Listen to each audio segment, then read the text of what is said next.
आपको क्या लगता है आप एक बैलेंस मील खा रहे हैं? So hello again everyone. जैसे लास्ट वीडियो में हम लोग डिस्कस किया था माल न्यूट्रिशन का स्टेटस नोटिस में, तो आज हम लोग डिस्कस करने वाले हैं कॉजेस और प्रिवेंशन माल न्यूट्रिशन का। तो सबसे पहले अगर हम लोग कॉजेस का बात करें माल न्यूट्रिशन का, तो सबसे फर्स्ट कॉजेस तो आता है आपका इम्बैलेंस इन न्यूट्रिशन या इम्बैलेंस इन फूड इंटेक।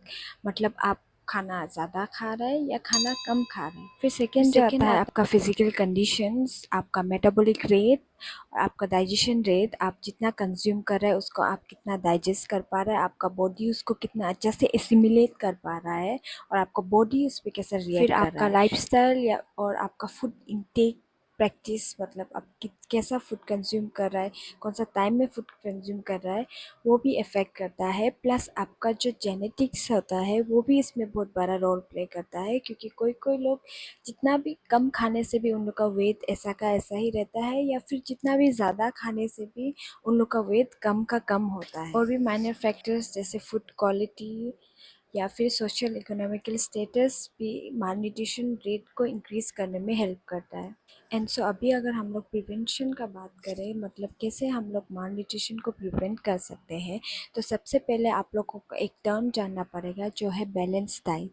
बैलेंस डाइट जो एक ऐसा डाइट है या फिर जो ऐसा ऐसा मील पैटर्न है जिसमें आप डिफरेंट फूड ग्रुप्स कंज्यूम करता है, मतलब अपना फूड को डाइवर्सिफाई करता है। इससे क्या होता है, आपको जितना भी एसेंशियल न्यूट्रिएंट्स है जैसे कार्बोहाइड्रेट्स हो गया, प्रोटीन हो गया, फैट्स, विटामिन्स एंड मिनरल्स, जो नॉट इक्वल अमाउंट बट एक एडिक्वेट अमाउंट, मतलब जितना अमाउंट होना चाहिए उतना, जितना अमाउंट आपका बॉडी को नीड है उतना आपका बॉडी में मिलेगा। अभी आप लोग पूछ सकते हैं कि हम लोग अपना मील को कैसे बैलेंस करेगा।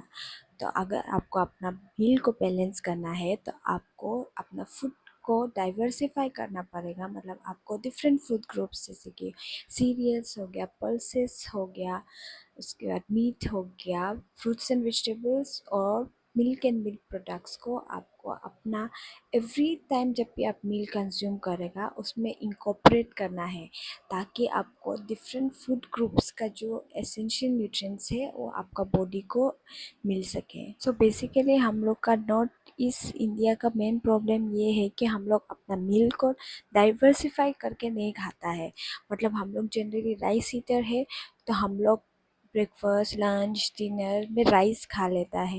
लेकिन हम ये नहीं बोल रहे कि राइस खाना गलत है, लेकिन मेन प्रॉब्लम वो है कि हम लोग राइस खाता है, राइस के साथ हम लोग सिंपल सा एक बॉइल्ड वेजिटेबल्स खा लेता है कभी कभी, या फिर कोई मीट, एक मीट आइटम खा लेता है और हम लोग सोचता है कि हम लोग का मीट बैलेंस हो गया है, लेकिन बाकी फूड ग्रुप्स को हम लोग कंज्यूम नहीं करता है। और हम लोग अगर बाकी फूड प्रोडक्ट्स जैसे पल्सेस हो गया, लेग्यूम्स हो गया, या फिर मिल्क एंड मिल्क प्रोडक्ट हो गया, उसको अगर हम लोग कंज्यूम करने से भी हम लोग उसको ओकेजनली कंज्यूम करता है।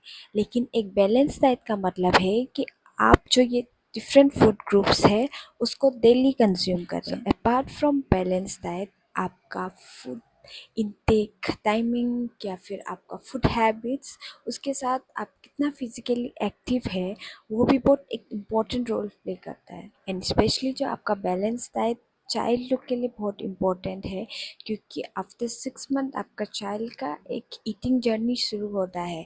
तब आपका चाइल्ड का एक हेल्दी फाउंडेशन बनता है। तो अगर आपका चाइल्ड को स्टार्टिंग से एक हेल्दी हैबिट या फिर हेल्दी ईटिंग पैटर्न के साथ एक गुड क्वालिटी फूड अगर उसको कंज्यूम कराएगा, तो उसका फाउंडेशन ऑफ हेल्थ बहुत स्ट्रॉन्ग होगा। सो लास्टली हम लोग बोल सकता है कि माल न्यूट्रिशन एक ऐसा कंडीशन है जिसमें इंडिविजुअल या तो ओवरवेट हो सकता है या अंडरवेट हो सकता है, लेकिन ये कंडीशन प्रिवेंटेबल है अगर आप अपना बच्चा को स्टार्टिंग से एक गुड न्यूट्रिशन देगा, एक गुड फाउंडेशन देगा, प्लस आप खुद का फिजिकल और फूड हैबिट को अच्छे से मॉनिटर करेगा। तो अभी आप कमेंट करके बताइए कि कौन सा ऐसा next diet related health issues है जिसका बारे में आप चाहते हैं कि हम लोग और डिस्कस करें।